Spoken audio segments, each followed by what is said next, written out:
हाय guys अस्सलामु आलैकुम welcome back to my YouTube channel. आज आपनादेर देखाबो किभाबे राते लঞ্চ चलाचल करे एवं किभाबे राते लঞ্চ मास्टाररा लঞ্চ कंट्रोल करे थाके सेई ब्यापारे आजके किछु कथा बोलबो। चलुन भिडियोटा शुरू करा जाक, लेट्स गो। एखन এই লঞ্চটি ছেড়ে যাচ্ছে বরিশাল লঞ্চঘাট থেকে ঢাকার উদ্দেশ্যে।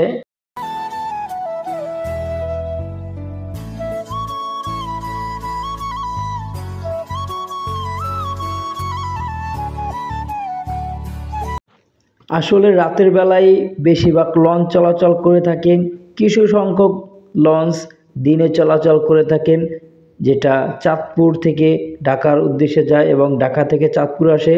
সেই লঞ্চগুলোই শুধু দিনে চলাচল করে, আর অন্য অন্য লঞ্চগুলি যেগুলি বরিশাল, ঝালকাঠি, বরগুনা, ভান্ডারিয়া সেই সব লাইনের লঞ্চগুলি রাতেই চলাচল করে থাকেন।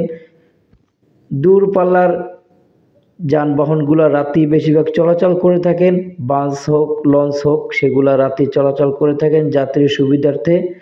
এখন আপনারা দেখছেন যে লঞ্চ সারিবদ্ধভাবে একের পিছে আরেকটি চলাচল করে থাকে।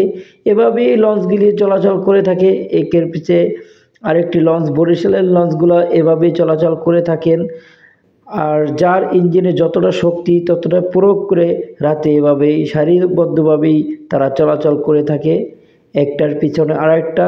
এবং তাদের কিছু লাইন নির্দেশনা আছে, সেই লাইন নিয়ম মেনেই তারা চলাচল করে থাকেন। এবং কুয়াশা এবং অন্ধকারের জন্য তারা রাডার ব্যবহার করে থাকেন এবং ম্যাপ ব্যবহার করে থাকেন।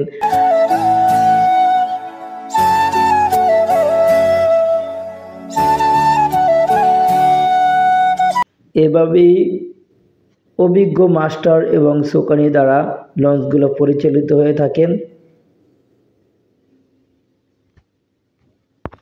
লঞ্চ যাত্রা আসলে শান্তির নীড়।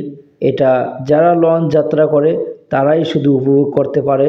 লঞ্চের জানালার পাশে বসে এবং লঞ্চের ছাদে বসে লঞ্চের হাওয়া বাতাস খাওয়া এবং লঞ্চ যাত্রা করার মজাটাই অন্যরকম। যারা